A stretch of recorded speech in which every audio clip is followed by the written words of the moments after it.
Então, beleza.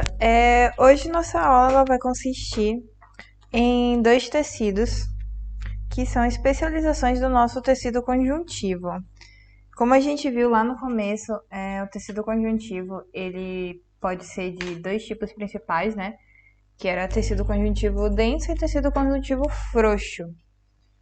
E aí esses nossos dois tecidos eles foram se especializando, até ir constituindo alguns tecidos que são os tecidos especiais. E algum deles a gente já falou, que era o nosso tecido cartilaginoso.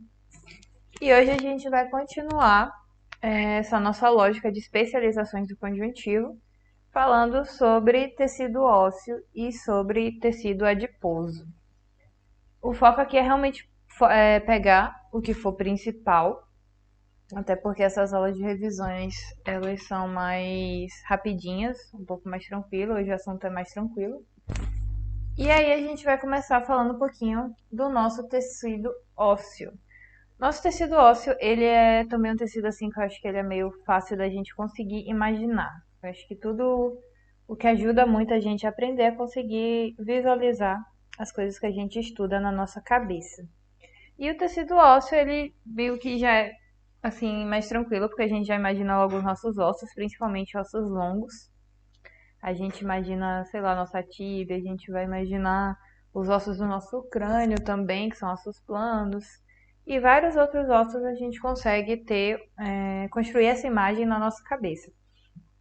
E aí, dentro dessa imaginação, a gente já consegue deduzir também ali algumas funções dos nossos ossos. Nossos ossos eles vão ter função principalmente de sustentação de estruturas, ou seja, o nosso corpo em si. Quando a gente tem a nossa construção, se a gente não tivesse no nosso corpo os nossos ossos, a gente seria como se fosse uma grande gelatina. Não teria nenhuma firmeza ali. Ele funciona como se fossem as vigas de uma construção. E aí, na constituição dessas vigas, a gente tem ali um tecido extremamente duro e extremamente resistente. E é importante lembrar que toda essa nossa dureza e toda essa nossa resistência, ele vai ser dado por uma combinação de fatores, que é principalmente a nossa matriz óssea, que é aquela nossa velha matriz extracelular, são o resultado das produções de células daquele nosso tecido. E essa nossa matriz óssea, ela vai ser composta principalmente de uma substância que a gente vai chamar de hidroxiapatita. A hidroxiapatita, ela nada mais é do que um elemento químico que vai ser... Um elemento não, desculpa. Uma substância química que vai ser constituída por principalmente, não somente, mas principalmente por cálcio e fósforo. E aí é muito importante lembrar que essa mineralização, se a gente simplesmente tivesse apenas cálcio e apenas fósforo, a gente teria um material que seria muito duro, porém seria muito quebradiço. Ou seja, qualquer impacto que a gente tivesse ali sobre essa estrutura, a gente iria romper. Ela seria densa, porém quebradiça. E aí, o que vai fazer com que a gente não tenha uma estrutura quebradiça, com que essa estrutura aguente pressões, aguente impactos, vai ser principalmente fibras de colágeno que vão estar pela estrutura óssea para poder preencher e se conectar, formando redes dentro desse espaço. Então, ele vai ser ali quando a gente vai fazer uma construção, a gente vai ter o nosso cimento, né, para estruturar, mas na estrutura a gente também vai ter várias e várias redes de cordões, vamos dizer assim, não sei se é cordões que fala, né, não sou da engenharia, mas a gente vai ter vários e vários ferros associados em redes que vão ajudar com que, caso tenha um impacto, esse tecido, esse cimento nessa construção, ela não se quebre, ela aguente impacto. E assim, é da mesma forma o osso. O osso vai ter essa associação com fibras de colágeno bastante presentes para possibilitar com que ele aguente esses nossos impactos. E aí, falando no nosso osso, vamos aqui para a nossa unidade básica do osso, que ele vai ser o que a gente chama de osteona. Essa osteona, ele é isso tudo aqui, é todo esse círculozinho que está desenhado aqui, e representando várias e várias delas aqui do lado. E o que é que a gente precisa saber dentro dessa nossa osteona? O que acontece é que a gente vai ter algumas células principais no nosso tecido ósseo, mas principalmente três delas, que vão ser os nossos osteócitos, os nossos osteoblastos e os nossos osteoclastos. E como sempre, eu gosto de sempre analisar a palavra para facilitar a nossa compreensão. Então a gente vai ter blastos, a gente vai ter clastos e citos.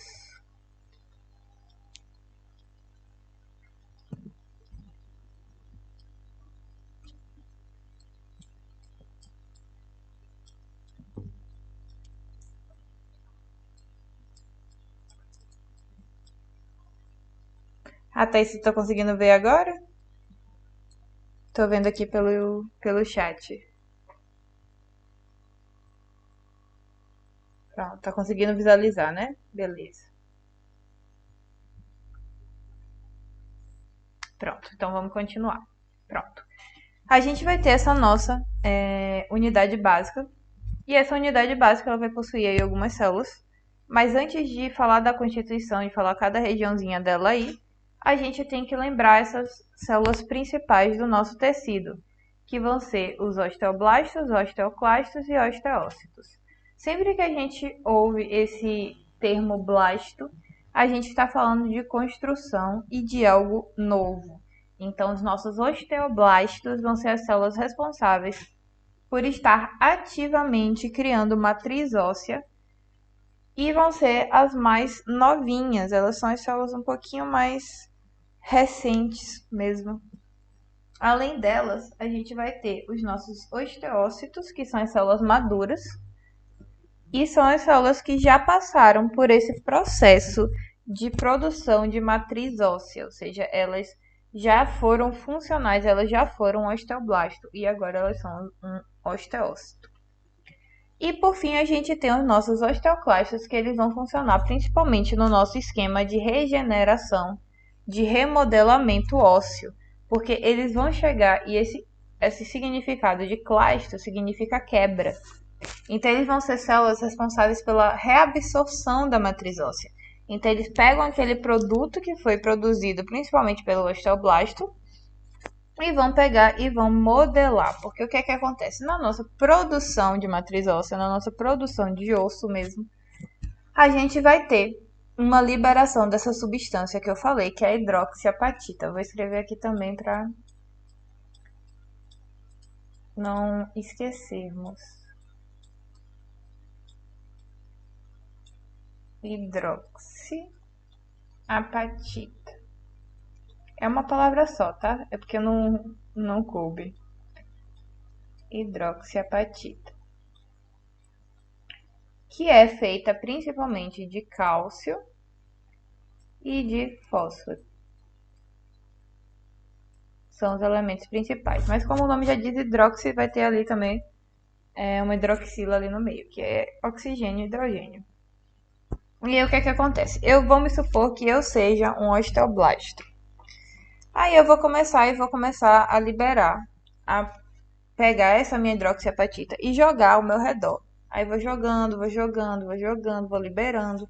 Só que essa substância que eu estou liberando é uma substância muito densa. É uma substância que é justamente essa nossa matriz dura que eu falei do osso.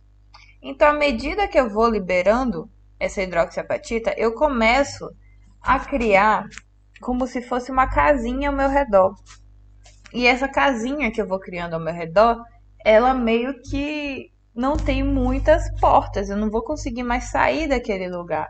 E aí o que é que acontece? Esse meu osteoblasto, quando ele termina de liberar a matriz óssea, quando ele termina de liberar a hidroxiapatita, ele fica preso dentro da casinha que ele criou. Então aqui seria como se fosse o meu osteoblasto. E aí ele começou a liberar a matriz óssea aqui ao seu redor. E ele foi ficando preso, ele liberou tanta matriz óssea que ele ficou perdido aqui no meio. E aí o que é que acontece? Quando ele fica perdido aqui no meio, ele vai chegar e ele vai estar no seu estágio de amadurecimento. Ele deixou de ser um osteoblasto e ele se tornou um osteócito. Lembra que o osteócito é a célula madura, ou seja, ele já cumpriu a função dele ali de liberar a hidroxiapatita. Ele já vai reduzir bastante essa quantidade de liberação, porque ele já passou pelo processo de construção da matriz óssea. Aí beleza, ele chegou aqui, ele tá aqui dentro dessa casinha dele. Só que o que que acontece? Essa casinha dele, como eu falei, é uma casinha muito dura, então ele não pode sair dali.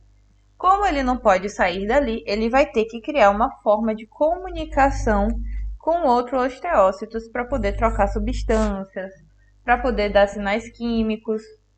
Então vamos supor que aqui do ladinho dele eu tenha outro osteócito que também fez a sua casinha ali. Aí quando ele vem e ele faz essa casinha dele, ele também ficou preso na casinha dele. E aí, para com que não aconteça de, por exemplo, ele morrer ali dentro, porque imagine, eu tô com uma célula completamente isolada por um cimento, teoricamente. Então, se ela está isolada por um cimento, ela não consegue ter acesso a nada. Então, ela vai começar a ter algumas estruturas para poder fazer a sua nutrição. E as principais estruturas que vão ser criadas aqui vão ser, primeiramente, um canal de comunicação entre um osteócito e outro. Ou seja, daqui entre os dois eu vou chegar e eu vou puxar como se fosse uma janelinha, ou para passar um telefone sem fio, que seja. Vamos imaginar que fosse assim. E aí, essa janelinha entre um osteócito e outro, a gente vai ter um nome especial para isso, que vão ser os canalículos. Canalículos nada mais são do que pequenos canais, por isso lículo, esse lículo é algo pequeno. Nada mais são do que pequenos canais de conexão entre os osteócitos. Contudo, não é somente isso. Isso daqui eu estou conseguindo comunicar um osteócito com o outro. Contudo, ainda faltam estruturas aqui para chegar à minha nutrição. Eu preciso ter estruturas que vão permitir com que chegue aqui vasos sanguíneos, cheguem nervos. E aí eu vou começar a pegar aquele meu osso e vou começar a perceber que vão existir várias perfurações no meu osso para permitir essa nutrição, para permitir esse transporte de substâncias e de inervação. E aí o que é que acontece? Saindo daqui, não tendo mais o meu canalículo, quer dizer, não tendo não, né? Ignorando aqui meu canalículo um pouquinho, eu vou começar a ter canais centrais maiores para permitir a passagem de vasos sanguíneos e dos nervos. Então vamos supor que aqui eu tenho um vaso e ao lado eu vou ter um nervo. E aí esses canais por onde vão passar tanto nervos ou artérias, a gente também vai nomear. E aí, a depender do ponto de vista que a gente está olhando, a gente pode ter dois tipos de condutos. Isso daqui já é algo maior do que um canalículo. O canalículo é algo bem fininho, onde a gente só vai conectar um osteócito com o outro. Conduto já é algo maior, que vai dar passagem a essas estruturas aqui mais importantes e realmente maiores em tamanho. Se eu estou olhando um corte sagital, estou olhando da visão cranial, ou seja, estou olhando de cima aqui meu osso, eu vou ver essa estrutura dos meus osteócitos formando como se fosse um círculozinho. E nos vários e vários círculos. E no centro desse meu círculo eu vou ter esse conduto, que no caso vai ser esse desenho maior que eu tenho aqui do lado, que eu vou chamar de condutos de Havers. Os condutos de Havers, eles são condutos verticais. Isso é muito importante saber, porque você vai ter dois tipos de condutos. Vai ter os de Havers e os de Volkmann. Verticais, né? E esses condutos de Havers, eles vão ser justamente esses condutos que vão estar ali na vertical e vão ser o centro dessa minha unidade básica, que é a minha osteona. Então, eu já destaco esse nome aqui também, eu acho que eu não escrevi ele antes. Osteona. Então, o que é que eu tenho aqui? Eu tenho um conduto central para a chegada de vasos, que é o meu conduto de Havers. Eu vou ter canalículos aqui, que são esses risquinhos parecendo cabelinhos aqui, conectando meus osteócitos. Osteócitos seriam todas essas bolinhas pretas aqui. E aqui, Quando eu chego e eu vou fazendo esses meus círculos, que eles vão revestindo e vão seguindo o meu conduto central de Habermas, cada círculo deles eu vou chamar de lamela. Então aqui eu tenho várias lamelas. Eu tenho uma lamela aqui ao redor do núcleo. Eu tenho outra lamela aqui um pouquinho mais distante, outra lamela. Eu tenho no total aqui 4. E cada uma dessa lamela eu vou chamar de lamelas concêntricas, porque elas tendem ao mesmo centro. Ou seja, nada mais é do que um acúmulo organizado da minha matriz óssea.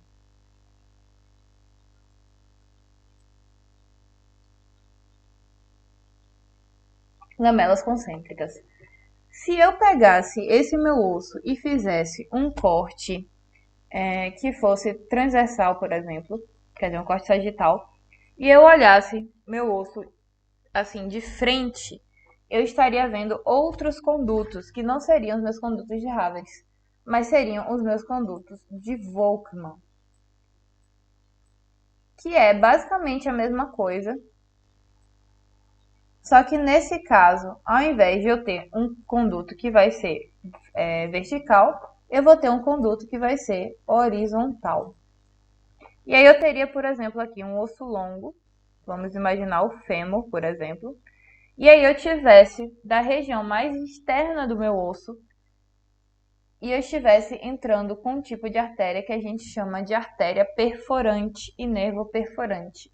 São justamente aquelas artérias, aqueles nervos que vão perfurar o meu osso para chegar até a minha matriz óssea. E aí, nesse esquema de chegar e perfurar, eu vou ter a formação desses meus condutos. Por isso que eu digo que é horizontal, porque ela vai de fora para dentro e faz um corte, um buraquinho horizontal, para poder chegar e fazer toda a irrigação desse meu órgão. Lembre que o osso, ele é um órgão. E aí eu vou ter aqui minhas artérias e meus nervos passando aqui, artérias, veias, nervos.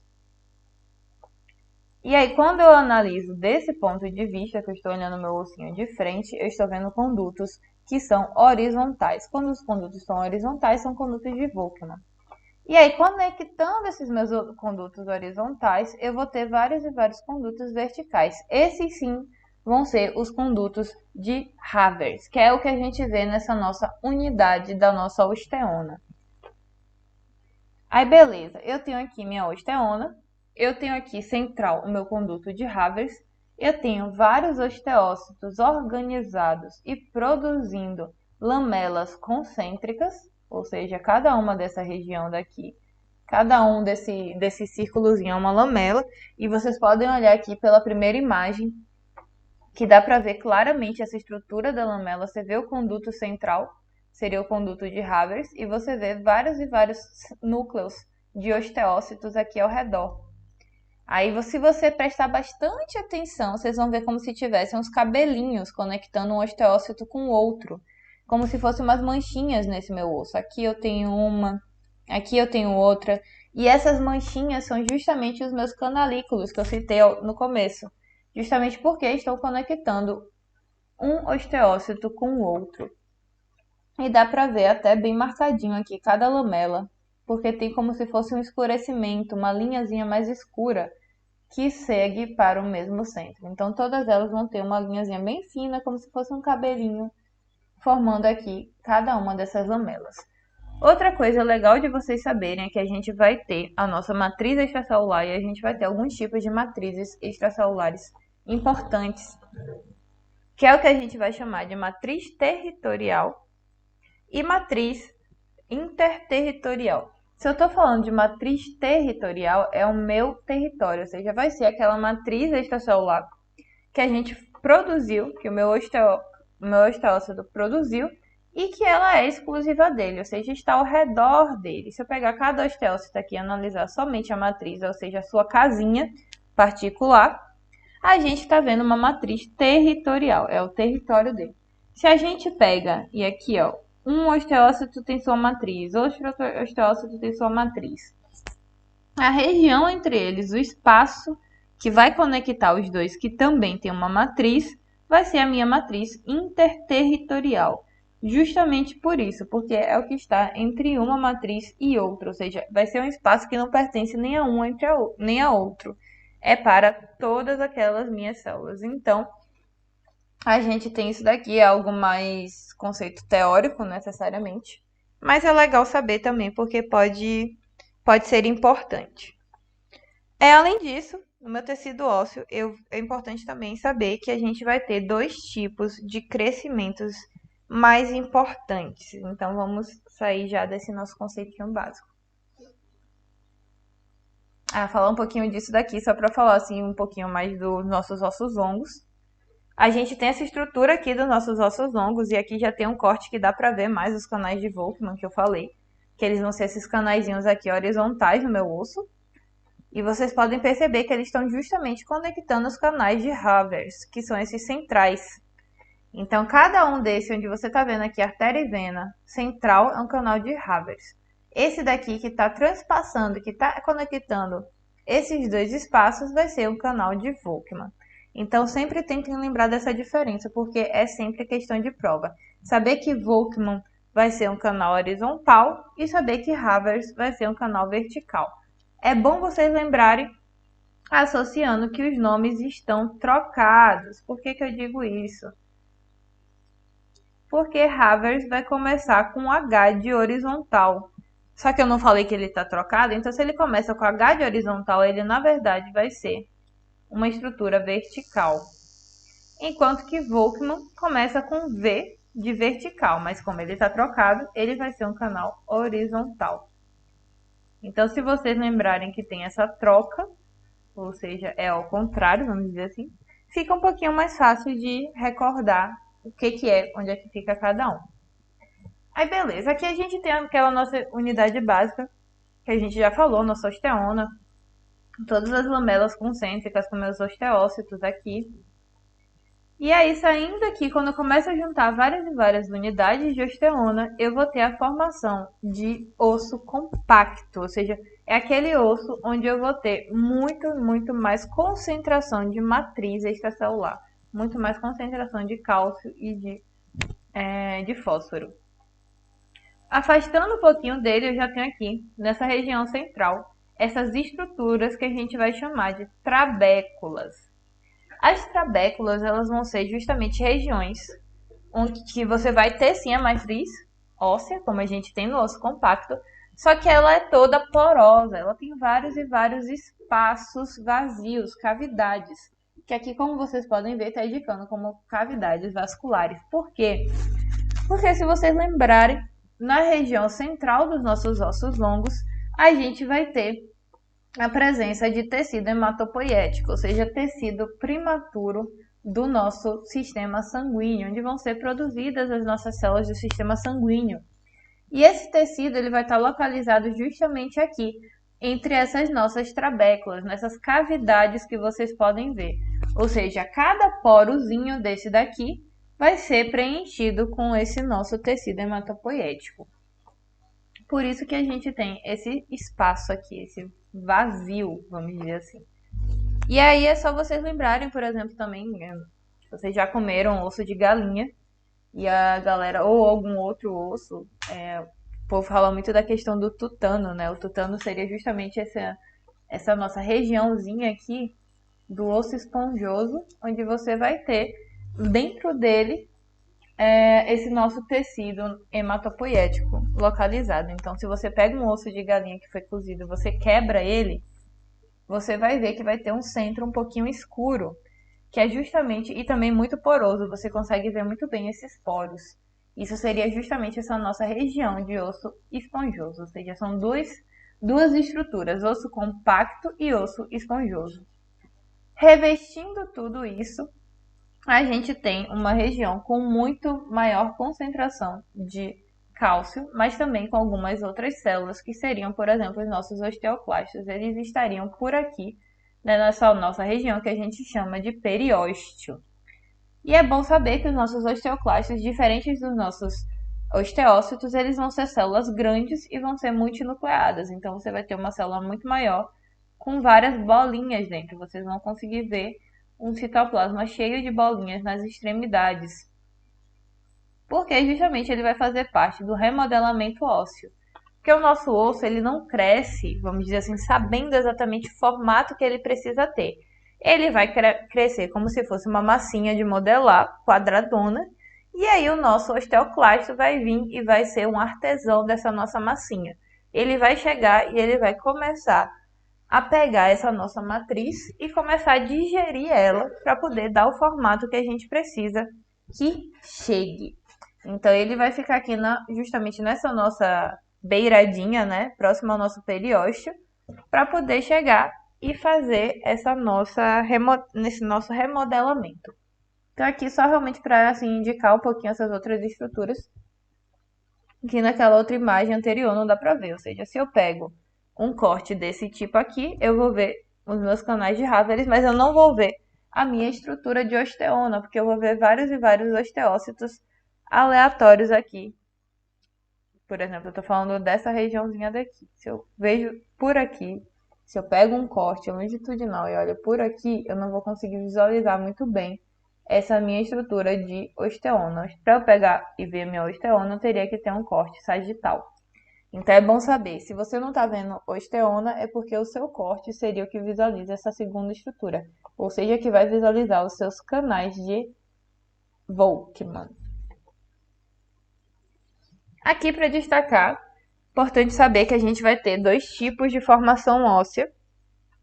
E essas duas formações ósseas, elas vão ser formação endocondral e formação intramembranosa. A formação intramembranosa, ela é a formação mais, vamos dizer assim, mais normal, entre aspas, que seria do nosso osso, que ela vai ser justamente, a gente vai ter aquelas nossas células tão faladas, as células mesenquimais, e elas vão começar a originar essas nossas células que a gente estudou agora, os nossos osteoblastos. E ela vai se diferenciar em osteoblastos, e à medida que ela se diferencia em osteoblastos, a gente vai ter ali a migração de multiplicação de várias e várias células, até chegar à nossa estrutura mais complexa de osso. Enquanto que a nossa formação endocondral, lembra que condro remete à cartilagem. Então, uma estrutura endocondral, uma formação endocondral, é uma formação que vai ocorrer a partir de um molde cartilaginoso. Existem vários ossos no nosso corpo que eles não têm esse tipo de formação. Eu poderia citar, por exemplo, a construção das nossas costilhas, a construção do nosso externo, a construção de a maioria dos nossos ossos longos. Enquanto que a formação intramembranosa, ela vai ser mais comum a ossos irregulares e ossos planos, como os ossos presentes na nossa caixa craniana.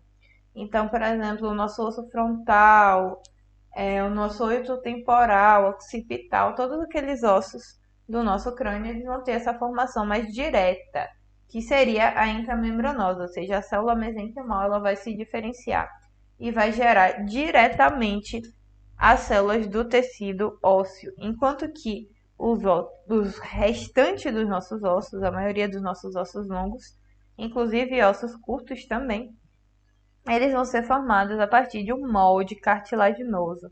Ou seja, a célula mesenquimal, ela primeiro vai formar cartilagem e depois que ela formar a cartilagem, ela vai pegar aquela cartilagem e vai começar a calcificar.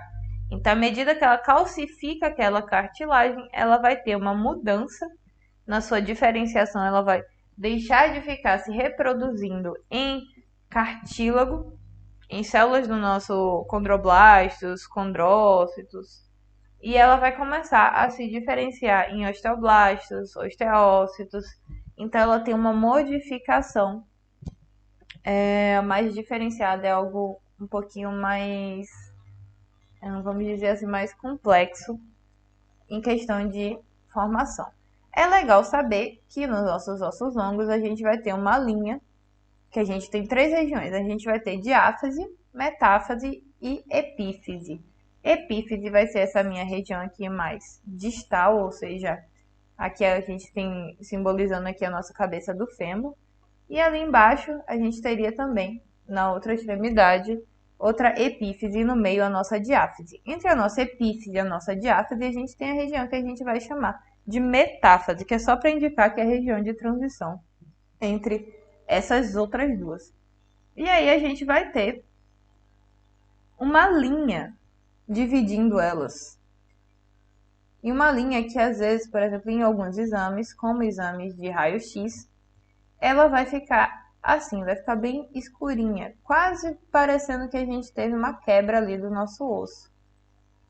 E essa linha é o quê? É uma linha cartilaginosa que ela dá início a esse tipo de formação endocondral também. Só que ela é uma linha que ela permanece, ou seja, nossos ossos longos elas vão ter ali um molde inicial de cartilagem, vão começar a se calcificar, mas a gente vai ter um resquício que vai ser viável, vai ser uma fonte para o nosso crescimento, ou seja, a nossa evolução de criança para adulto.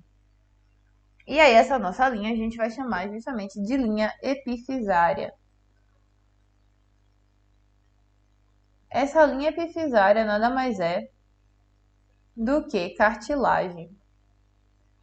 E essa minha cartilagem ela vai sofrer esse processo de se calcificar e fazer com que eu tenha um crescimento na altura dos meus ossos.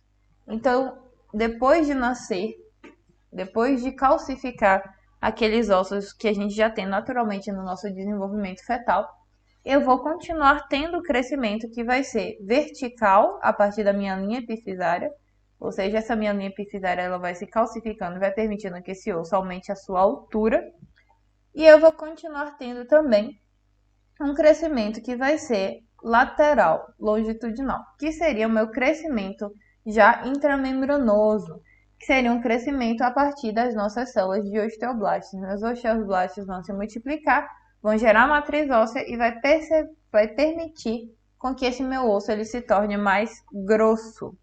Então são os dois tipos. Eu tenho esse meu crescimento vertical por linha epifisária e eu tenho um crescimento horizontal, intramembranoso. É importante saber que existem esses dois conceitos.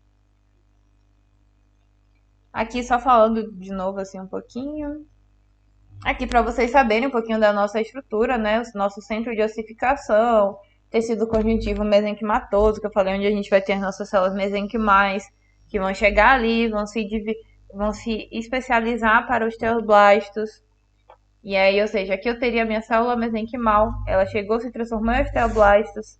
E aí a gente tem esse daqui, que seria justamente esse nome aqui que eu falei.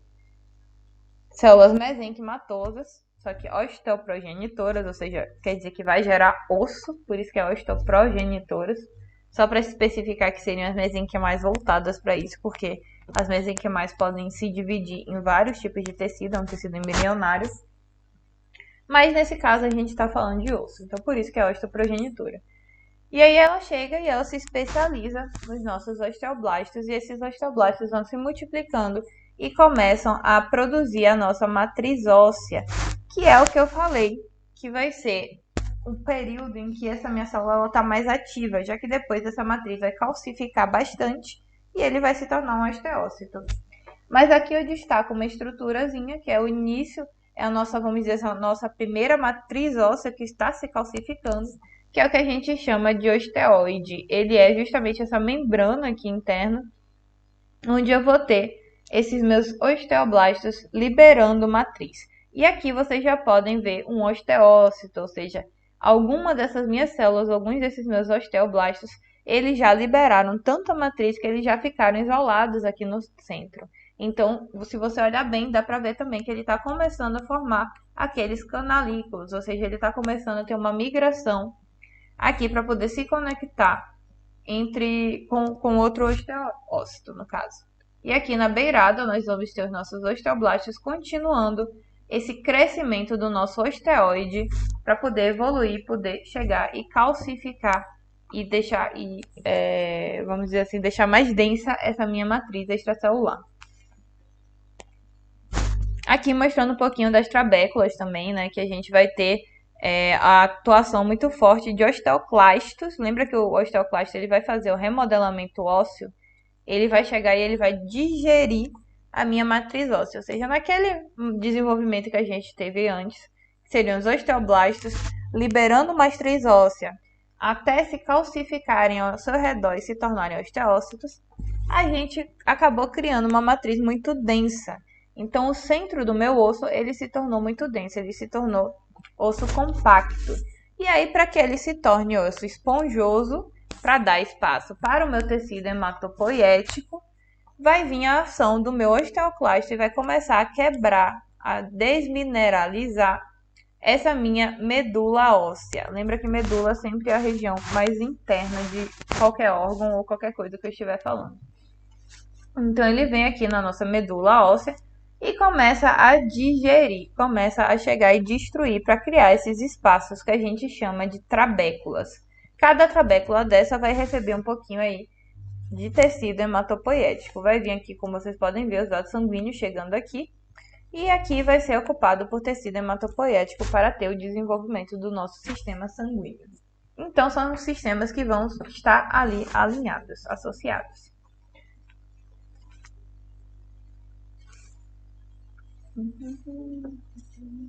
Aqui eu trouxe um pouquinho só para sinalizar, porque a gente tem esse nosso crescimento, né, endocondral. E só para lembrar vocês, a gente já viu esse slide na última aula.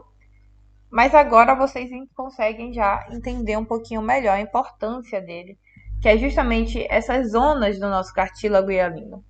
O nosso cartílago hialino, ele vai ser justamente o cartílago que vai dar origem aos nossos ossos. Aquele crescimento endocondral, ele vai ser premeditado pelo cartílago hialino. E o cartílago hialino, ele vai possuir aí algumas zonas. E essas zonas são justamente as zonas que vão levar à calcificação óssea, que vai ser aquela minha zona superficial, intermédia, profunda e calcificada. E aí vocês podem recordar que eu falei que isso daqui também é uma historinha. Ou seja, vem da parte que eu tenho mais presença de matriz extracelular cartilaginosa e eu vou desenvolvendo até ter realmente uma matriz calcificada com muito cálcio e muito fósforo. Então eu saio de algo que eu tinha unicamente, vamos dizer assim, colágeno, principalmente colágeno tipo 2, no caso da nossa cartilagem hialina e do nosso crescimento endocondral, a gente fala de colágeno tipo 2, vou até escrever aqui o 2 para vocês lembrarem. E aí eu vou e começo a adicionar a esse meu colágeno essa quantidade absurda de hidroxiapatita. E aí eu começo a jogar como se fosse um cimento. Então daqui, ó, saindo da minha zona superficial e entrando cada vez mais para o meu tecido ósseo, eu vou reparar que eu estou tendo uma presença maior e uma nova organização desse meu tecido. Ou seja, eu estou saindo de um tecido cartilaginoso e me tornando um tecido ósseo. Então, cada uma dessas camadas, quanto mais próximo eu estiver da minha camada calcificada, mais perto eu estou de ser osso e mais longe eu estou de ser cartílago. Por isso que eu trouxe aqui só para simbolizar, porque é algo muito importante.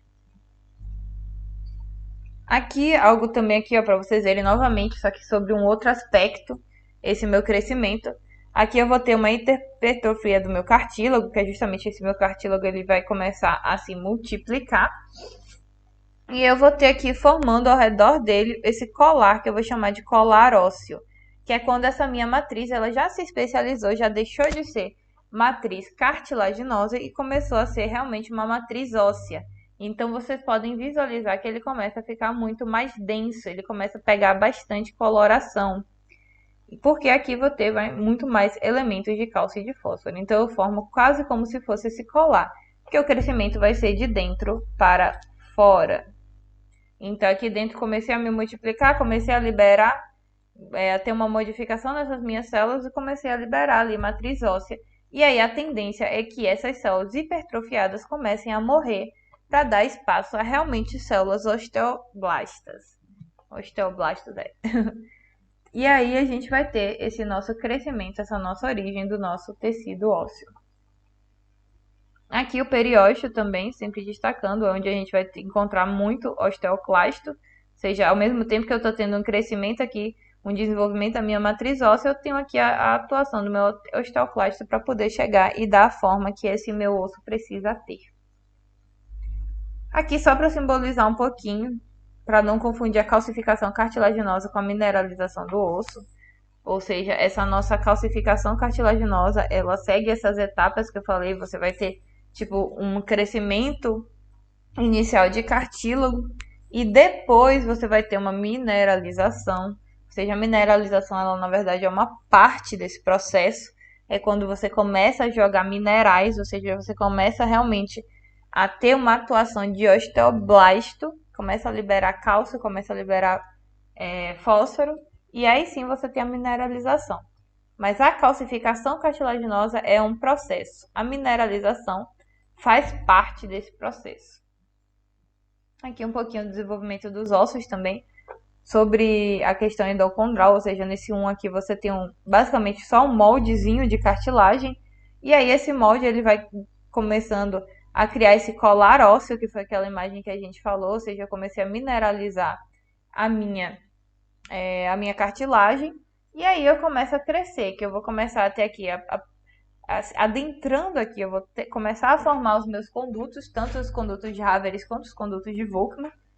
Eu começo claramente pelos meus condutos de Volkmann, porque eles são horizontais, então eu perfuro. Aí eu vou ter aquela presença da minha artéria perfurante entrando aqui e começando a ganhar espaço na minha matriz, ao mesmo tempo em que eu começo a formar aquelas unidades de trabéculas que a gente viu, que é a formação do nosso osso esponjoso. Então isso daqui só para simbolizar realmente aqui, ver um pouquinho melhor como é que ocorre esse processo, né? A gente tem o nosso molde inicial até chegar a esse número 10, onde a gente já tem as nossas estruturas mais bem elaboradas. E a gente tem aqui indicando também a nossa linha epifisária. Tá um pouquinho ruim de ver, mas ela é realmente uma linhazinha que vai ficar aqui entre epífise e diáfise, para poder permitir com que eu ainda tenha um crescimento até adulto. Ou seja, por exemplo, isso acontece muito com os meninos. Os meninos, às vezes, eles podem não crescer o tanto que eles acham que eles precisam, e aí ser meio baixinho e tal. E aí, como é que ele vai saber se, por exemplo, ele fazendo um tratamento hormonal, ele vai conseguir ter um maior crescimento, se os seus ossos vão continuar se desenvolvendo? Para poder dar uma resposta para ele, para saber se isso daí vai dar certo, ele vai e faz um exame muito simples. Ele vai fazer um raio-x, e aí nesse raio-x ele vai verificar se nos seus ossos ainda existe a presença da linha epifisária. Se você ainda tem a linha epifisária, é porque seu osso ainda tem cartílago para poder calcificar e crescer. Se ele não tiver mais a linha epifisária, é porque essa pessoa ela já não consegue crescer mais. Então é uma importância aí que a gente tem disso daqui. Porque se ele chegar e ele ficar se entupindo de hormônio, sem ter a nossa linha epifisária, sem ter molde cartilaginoso para o crescimento do osso, muito provavelmente ele vai ter vários problemas de saúde, mas crescer ele não vai conseguir. Aqui mostrando também um pouquinho da nossa calcificação. Dá pra ver essa formação aqui das trabéculas, que são justamente esses espaços aqui, ó. Todas essas perfurações que a gente vai ter para dar passagem a tecido hematopoético. E aqui, tipo, toda a história também, cartílago se tornando tecido ósseo. Aqui é tecido ósseo, esse mais escuro aqui é tecido ósseo. Aqui do lado vai ser a nossa cartilagem, a lina começou a calcificar. Enfim. Então, vamos para a nossa última parte, que é o nosso tecido adiposo. Nosso tecido adiposo, ele é basicamente assim, quando a gente for imaginar, né, seguindo aquela lógica de tentar visualizar nosso tecido, ele é basicamente gordura. Quando a gente pensa, eu tô com os pneuzinhos aqui, eu tô com não sei o que, isso é tudo gordura, é tudo tecido adiposo. Contudo, o tecido adiposo ele vai ter assim uma importância muito, muito, muito grande no nosso corpo, porque ele não vai ser apenas um acúmulo de gordura. Ele é exatamente, é que todo mundo diz que não gosta, né? Mas ele tem uma importância muito, muito grande, tanto em período fetal quanto quando a gente está adulto. Porque além dele ser esse nosso acúmulo de gordura, ele também vai chegar e vai permitir com que a gente tenha um processo de aquecimento, ou seja, ele vai estar envolvido na nossa regulação térmica, ele vai dar uma proteção estrutural para o nosso corpo. Então, se a gente leva algum choque, alguma coisa assim, se a gente bate o nosso braço na mesa, por exemplo, a gente vai ter na nossa pele uma camada de tecido adiposo, que vai ser a nossa hipoderme. E essa camada ela vai ajudar com que a gente não tenha lesões profundas. Então ela vai dar, vamos dizer assim, ela vai absorver esse impacto e vai nos auxiliar nesse processo. Além disso, o nosso tecido adiposo ele também vai ser um tecido muito importante para a questão hormonal. A gente vai ter várias células aí que vão estar produzindo e armazenando hormônios. Então, ele é muito importante para essa regulação também. O tecido adiposo ele vai ter algumas divisões, duas principais. Por isso que eu falei, ele é bem curtinho, porque basicamente sua função e todas as suas características estão voltadas para essas duas grandes divisões do tecido adiposo. Que é o que? É chamar o tecido adiposo de unilocular ou chamar de multilocular. Vou até escrever aqui como sempre. Ele pode ser unilocular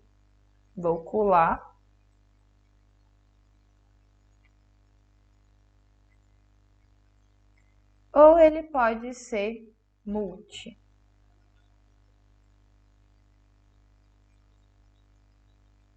Sempre que a gente fala esse termozinho locus, locular, locus, a gente está falando de posição, de espaço físico. Então, se aquilo é unilocular, é porque a sua forma de armazenar lipídios, associa, lembra que eu falei de gordura? Então, as nossas células vão ser células armazenadoras de lipídios. Se ele é unilocular, ele vai chegar e ele vai armazenar esse lipídio em um único lugar, ou seja, vai ser uma grande gota de lipídio.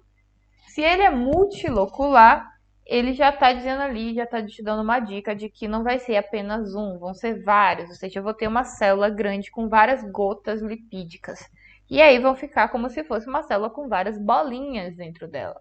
É muito simples de você conseguir visualizar essa estrutura. Quanto à questão funcional desses dois, eles também vão ter algumas diferenças principais. Esse nosso unilocular, é importante destacar que ele vai ser o mais importante, o mais presente no nosso corpo. Então, quando a gente se torna adulto, a gente vai ter, em maioria, tecido unilocular. Quando a gente está na fase embriológica e na fase fetal, a gente vai ter mais multilocular. É legal também trazer que esse multilocular a gente pode chamar de gordura marrom, justamente porque no corpo, se você chegar e você encontrar essa gordura, ela vai ser mais escurecida. Então a gente tem o nosso tecido marrom ou pardo e a gente vai ter o nosso tecido branco, nosso adipócito branco, que seria justamente o nosso unilocular. Tanto é que quando vocês observam em lâminas, vocês vão ver uma gotinha branca grandona, ela é bem, bem branca. Diferente do multilocular, que ele já vai pegar mais coloração e ele já vai ser mais coloridinho mesmo.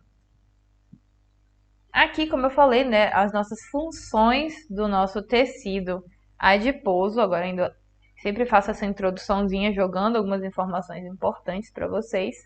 Mas vamos agora para os nossos detalhes, né? As nossas funções, como eu falei, a gente tem função energética, que é uma consequência desse nosso armazenamento de gordura, que é justamente chegar e pegar aquela minha gordura e guardar. E essa minha gordura vai servir para os nossos processos metabólicos. Então, eu peguei e eu comecei a armazenar lipídios em forma de TAG. O que é TAG? É triacilglicerol. Esse nosso triacilglicerol, ele vai ser justamente essa nossa molécula de gordura mais importante. Então, por exemplo, se você vai fazer um exame sanguíneo, você vê lá a quantidade de TAG que você tem no seu sangue, você vê que tem muito, é porque você tem muita gordura no seu sangue. Então, associa esse TAG sempre a sangue, triacilglicerol. Tem uma importância térmica muito grande, como eu falei, e importância endócrina, porque alguns dos nossos hormônios vão ser hormônios lipídicos e eles vão ser produzidos e armazenados pelos nossos adipócitos, que são as nossas células do nosso tecido adiposo. Aqui, como vocês olharem, essa primeira imagem aqui tem um bebezinho, né? E umas setinhas para cima, que é para indicar que ele está produzindo calor. Ou seja, aqui a gente está destacando essa nossa função, nossa importância térmica do nosso tecido adiposo. Aqui só fala um pouquinho assim que a relação entre o tecido conjuntivo frouxo e o nosso tecido adiposo. Como eu sempre digo, né, esses tecidos que a gente tem especiais, eles têm uma relação de provirem, de terem uma conexão íntima com os nossos tecidos conjuntivos, já que são especializações do tecido conjuntivo. Então, é como se o meu tecido adiposo ele fosse uma especialização do nosso tecido conjuntivo frouxo, que, como a gente viu, era um tecido muito rico em células, ou seja, tinha uma grande quantidade de células ali. E ele pode ser encontrado tanto localizado e agrupado de forma maior, como por exemplo na nossa questão abdominal mesmo, nos nossos pneuzinhos, mas ele também pode estar ali disperso no meio do nosso tecido conjuntivo. Então, só para vocês saberem que às vezes eles vão realmente formar acúmulos e vão estar bem localizados, ou então eles vão estar mais dispersos. Você pode encontrar algumas células, alguns adipócitos soltos ali no meio do seu tecido conjuntivo. Aqui, que eu já falei, na diferença, a gente vai ter a nossa gordura branca e a nossa gordura parda ou marrom, que são os nossos adipócitos uniloculares ou multiloculares. E aqui dá para ver nitidamente o que eu falei. Quando ele é unilocular, ele vai ocupar apenas um espaço na minha célula, ou seja, ele é isso tudo, ele é toda essa gota aqui de gordura. Isso daqui é tudo aquele tag que a gente falou ali antes. Isso é tudo tag, tudo lipídio. E aí o que é que acontece? Como ele forma uma gota única de gordura, ele acaba pressionando o nosso núcleo para a periferia. Então a gente vai ter um núcleo achatado e periférico. Então eu tenho uma célula que eu vou conseguir visualizar a minha membrana, destacando quando a gente vai falando da questão das lâminas. A gente vai ter uma membrana aqui escura, com uma gota de gordura branca e densa aqui no meio e com o núcleo achatadinho na periferia. Eu acho que tem aqui uma imagem de histológica, necessariamente, né, de lâmina, e a gente vai conseguir visualizar um pouquinho.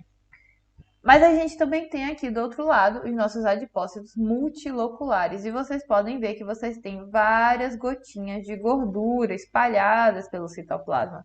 Então não é uma gotinha única. Como são várias gotas espalhadas, eu não tive aquele efeito de ter um núcleo periférico, porque elas conseguiram se organizar dispersas no citoplasma e assim eu não empurrei meu núcleo para a lateral. E aí esse meu núcleo ele vai poder ser central e ele vai poder ser o núcleo tradicional que a gente vê, esse núcleo ovalado, esse núcleo redondinho e bonitinho, que vamos dizer assim seria o mais correto do formato desse núcleo, sendo que aquele outro aqui do unilocular, ele foi fruto desse achatamento, dessa pressão causada por essa minha grande molécula de gordura. Aqui, falando um pouquinho dessa questão, né, da predominância, o tecido adiposo branco ele vai ser muito predominante no ser humano adulto, e o tecido adiposo pardo ele vai ser mais ali presente na vida fetal. E o que é que vocês podem associar? O tecido pardo ele tem uma função muito grande associada ao controle térmico, à regulação térmica. Porque eu trouxe aqui no final para vocês verem que é uma relação com algumas proteínas de membrana que vão permitir essa regulação térmica. Mas saibam que se um bebê, ou seja, como no adulto tem mais tecido adiposo branco e no bebê tem mais adiposo pardo, se eu chego e eu encontro um bebezinho que ficou ali abandonado numa lixeira, num dia muito congelado, num dia muito frio, e eu encontro ele, eu descubro que ele ficou ali há 3 dias, por exemplo. Por que que esse bebê não morreu de hipotermia? Justamente pela quantidade de tecido adiposo pardo. Esse tecido ele vai gerar energia, vai gerar calor e vai possibilitar com que esse bebezinho ele consiga sobreviver mais tempo a tempo de ser salvo. Então, ele é muito importante nessa questão de sobrevivência. E os animais que forem de ambientes muito frios, eles vão possuir bastante tecido pardo.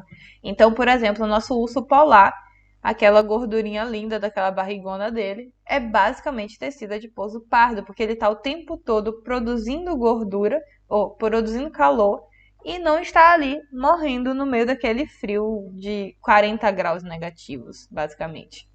Então é legal vocês saberem, vocês associarem a isso para vocês entenderem por que que temos essas diferenças, né?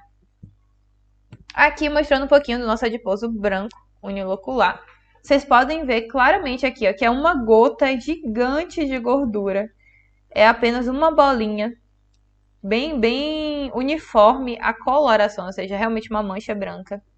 E vocês, se vocês prestarem bastante atenção, vocês vão ver que tem uma bolinha ou outra na periferia que vão ser justamente os nossos núcleos. Aqui eu tenho vaso sanguíneo, sempre que eu tiver vermelho eu tenho vaso sanguíneo. Vai estar aqui intercalando essas minhas gotas de gordura para nutrir essa minha célula. E eu vou ter umas regiõezinhas mais escuras que vão ser os meus núcleos. Parece muito como se eu tivesse um tecido epitelial plano aqui. Então é similar ao núcleo do meu tecido epitelial plano. Então vocês encontram vários núcleozinhos afastados e empurrados, esmagadinhos aqui no canto. Mas o que vocês realmente conseguem ver e ter certeza de que é um unilocular é justamente porque você tem só uma bolinha de gordura. E aí ele vai ter umas funções principais, como armazenamento de energia, ou seja, quando a gente chega e começa a ter o nosso acúmulo de gordura, nossos pneuzinhos, quem faz esse acúmulo, quem cria esses pneuzinhos são justamente os nossos adipócitos brancos. Eles que estão lá e estão guardando isso. Eles vão gerar também um isolamento térmico, ou seja, não é que ele esteja ali necessariamente produzindo calor, mas ele cria um isolamento, porque ele vai ser uma camada lipídica, e lipídio tem algumas funções, dentre eles o isolamento térmico. Ele também pode ter função de isolamento elétrico, como por exemplo na mainha de mielina dos neurônios. E aí, nesse caso aqui, ele vai ter justamente essa função de isolamento térmico. Ele também vai fazer o amortiguamento de órgãos vitais, que é aquilo que a gente falou de tipo, você receber uma pancada e você não ter um dano, porque você vai ter uma camada de tecido adiposo ali para proteger. E secreção de hormônios, ele também está associado a ele. Pode ter uma célula produtora de alguns hormônios lipídicos. É cerca de 10% do peso corporal em uma pessoa normal, com peso, uma pessoa com uma distribuição normal, saudável, né? E aqui é legal também saber que ele vai formar a fáscia subcutânea, que é isso que eu falei, a nossa hipoderme. E essa hipoderme, ela pode ser chamada de panículo adiposo, ou seja, um tecido conjuntivo subcutâneo. Panículo adiposo nada mais é do que camada adiposa, ou seja, eu vou ter as camadas ali da minha pele, eu vou ter tecido epitelial, que no caso da pele vai ser aquele estratificado, plano, com queratina e tudo lá que a gente já tá cansado de ver, né? A queratina aqui em cima. A gente vai ter uma camada de tecido conjuntivo frouxo. E aqui por baixo a gente vai ter uma camada com tecido adiposo unilocular. Ou seja, se vocês pegam uma lâmina de pele e vocês vão percorrendo ela inteira, nessa camada mais de base, vocês vão ver justamente várias bolinhas brancas, que são esse nosso tecido adiposo branco. E aí ele vai estar em vários lugares, ele também vai ser importante na mama da mulher, porque tem uma relação ali de produção também do nosso colostro, enfim. Ele também está localizado, ele vai ser o que vai formar aquele nosso peritônio. Lembra que é aquela camada de gordura que está ali na região mais anterior do nosso abdômen. Então, a gente, além de ter o peritônio, a gente também tem os nossos aumentos. A gente tem aumento maior, aumento menor. A gente tem várias estruturas abdominais que vão ser construídas pelo nosso tecido adiposo branco. Então, a maioria dos nossos órgãos internos, eles vão possuir uma capa de gordura para proteger e para amortiguar se caso houverem pancadas. Então, algumas das estruturas que a gente pode citar justamente é o nosso peritônio, que vai ser uma camada de gordura bem maior e inicial. Ou seja, se eu pego a minha cavidade abdominal e eu faço um corte e eu abro essa cavidade, eu vou ver uma grande camada de gordura, que é justamente esse nosso tecido adiposo unilocular. Aqui mostra esse nosso peritônio, ele vai estar justamente aqui, essa gordura toda. Aqui outra lâmina que mostra bem aqui essa lâmina é a nossa lâmina de pele, é o órgão pele. Aqui em cima a gente vai ter essas manchinhas aqui meio afastadas, vão ser nossa camada de queratina, que está associada com o nosso tecido epitelial estratificado plano, que seria esse daqui de baixo. Vou botar o número 2. Número 1 sendo a nossa camada de queratina, número 2 como o nosso tecido epitelial, aqui número 3 como o nosso tecido conjuntivo e aqui embaixo, número 4, como sendo o nosso tecido adiposo. Isso tudo aqui, essas manchinhas brancas, são tudo tecido adiposo branco. Aqui embaixo, número 5, já seria tecido muscular. Então, só para vocês saberem. Aqui aumentando um pouquinho mais, já dá para ver melhor esses grânulos de gordura que são bem branquinhos, bem uniformes em cor. E aqui de perto, melhor ainda, vocês veem perfeitamente que é tipo tudo uma manchinha branca e com poucos núcleos, porque são núcleos bem achatadinhos, então você não consegue visualizar bem. Aqui dá pra ver um, aqui dá pra ver outro, aqui vai dar pra ver outro, só que você não vê perfeitamente, né? E lembrando que aqui entre esses espaços a gente pode encontrar um pouquinho de tecido conjuntivo frouxo. Já que o nosso próprio tecido adiposo ele já é uma especialização do nosso frouxo. Então eu posso encontrar aqui pelo meio alguns fibroblastos, eu posso encontrar aqui pelo meio células do sistema imune, posso encontrar também vasos sanguíneos. Aqui dá para ver que eu tenho alguns fibroblastos associados. E ele tem uma aparência aqui que dá para relacionar com aquela fava de mel. Então a professora, né, Dona Solange, ela gosta de associar com a fava de mel, que seria justamente aquele negocinho onde a gente vai ter a produção de mel. E a gente tem vários hexágonos, não sei desenhar hexágonos, associados que vão dar, assim, vão ter uma aparência similar com essa nossa organização de tecido adiposo unilocular. Aqui, ó. Pronto. Já tem a imagem aqui para vocês entenderem o que eu estava querendo indicar. Ele é bem essa coisinha aqui. Como o núcleo está muito apertadinho, a gente quase não visualiza. Então a gente visualiza mais essas células e esse formatinho aí. E falando só um pouquinho da diferenciação, não é tão importante saber. Então a gente tem o nosso limpoblasto temprano. E aí a gente vai ter esse desenvolvimento que ele vai variar entre uma célula unilocular e uma célula multilocular. Então, como no nosso período fetal a gente tem maioria multilocular, por causa dessa regulação térmica principalmente, a gente vai ter aquele nosso multilocular se condensando e criando um lipoblasto. Esse lipoblasto é justamente a nossa primeira célula já unilocular, ou seja, eu saio de multi e eu me torno uni. Eu começo a fundir essas minhas vesículas de gordura. Mas isso realmente é mais caráter, assim, de curiosidade.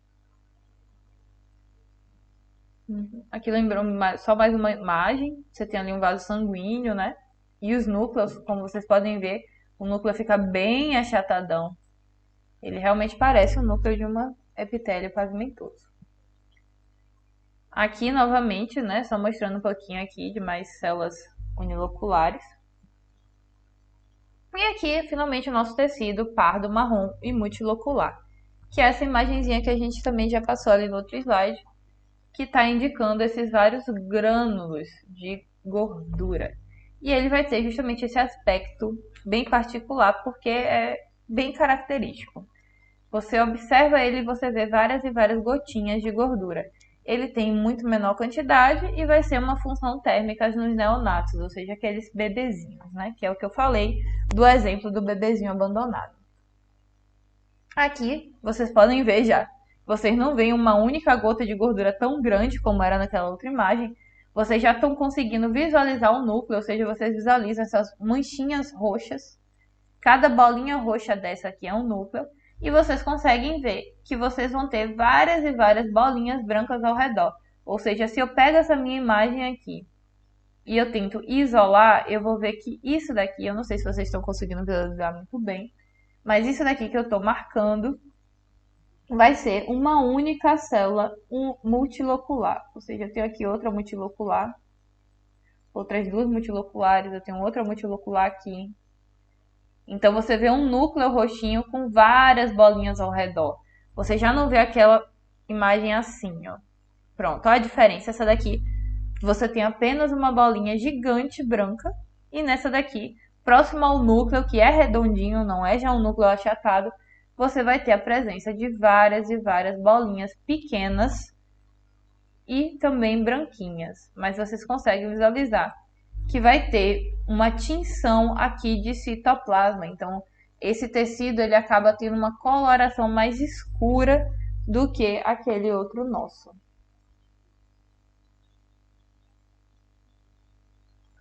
Aqui você tem essa estrutura que já não é aquela colmeia que a gente viu antes. Você vai ter uma presença em tabiques. Tabiques é sempre uma estrutura que vai recortar o que a gente estiver olhando. Se eu tiver, por exemplo, aqui, deixa eu ver, um quadrado aqui.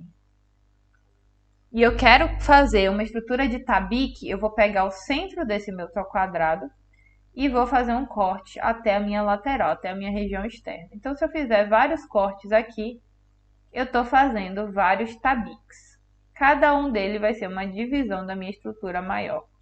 Então, quando a gente fala em tabiques, vocês vão ver vários assuntos de histologia que vão citar isso daí, até anatomia também. Então, vocês já sabem que toda vez que vocês lerem tabiques, é uma estrutura que vai cortar e vai fazer separações na sua estrutura. E aí, beleza, ele vai ter justamente isso daqui. Por isso que a gente diz que vai ser dividido em lobulídeos, ou seja, lóbulos. E se eu tenho um tabique aqui, eu tenho outro tabique aqui, eu criei uma região separada. Essa minha região separada aqui, ou seja, esse meu pedaço de pizza, ele vai ser o meu lóbulo. Isso daqui é o nosso lobulídeo. Então, ela tem justamente essa estrutura em lobulídeo por isso, porque eu peguei vários tabiques, e aí quando eu pego e eu analiso esse espaçozinho, esse conteúdo específico dividido entre tabiques, eu estou analisando um lóbulo. Então, se eu chegar e eu pegar e eu seguir o meu desenho aqui, eu vou ver que eu vou ter um lóbulo nesse lado aqui, ó. Isso daqui seria um lobulídeo adiposo. E aí você vai ter várias e várias marcações. Você tem outra aqui central também, você tem mais uma aqui transversa. Então você tem realmente vários compartimentos, várias concentrações que vão estar divididas por tecido conjuntivo. Esse conjuntivo é o que forma o meu tabique. Então, dentro desses meus tabiques de conjuntivo, eu tenho os meus lobulídeos de tecido adiposo marrom. E aqui, nosso último slide foi só para vocês entenderem que a gente vai ter a produção do meu tecido adiposo pardo dessa nossa enzima, que vai ser a nossa UCP1, que vai codificar a proteína UCP1. Quer dizer, o PC1 vai codificar o CP1. E essa proteína também pode ser chamada de termogenina. Então, ela já te dá uma dica. Se ela é termogenina, é porque ela está associada aí com a nossa produção de calor, nossa defesa térmica. E aí, como é que isso funciona? Quando a gente vai ter a nossa respiração celular a nível de mitocôndria, ou seja, nossos ciclos bioquímicos lá na nossa mitocôndria, a gente vai ter na membrana mitocondrial, vou desenhar aqui ela rapidão, a gente tem aqui nossa mitocôndria, a gente tem várias membranas internas, né?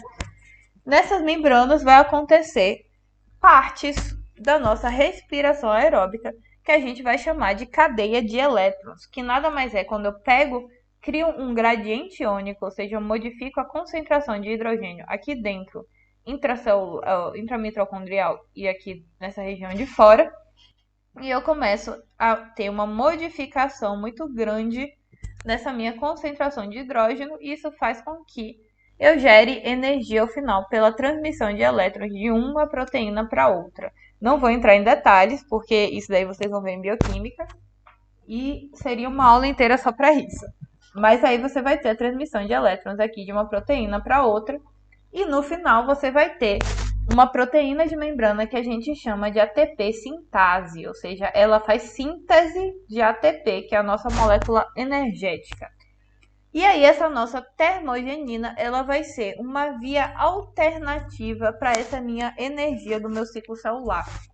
Então eu vou ter outra proteína de membrana, que a gente está vendo aqui, uma proteína canal, ou seja, forma um canal, vai de um lado até o outro da minha membrana, e ela vai se chamar termogenina, que é um tipo de proteína desacopladora. A gente tem vários tipos, mas ela chama desacopladora, porque ela vai pegar esse meu hidrogênio aqui, que é a fonte da minha produção de energia.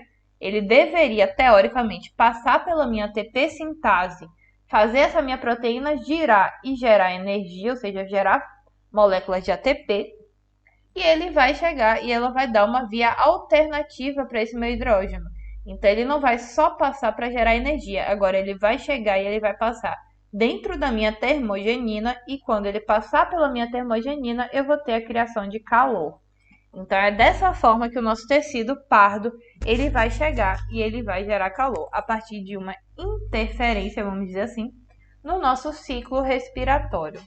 Então a sua função ela está relacionada a nível de mitocôndria.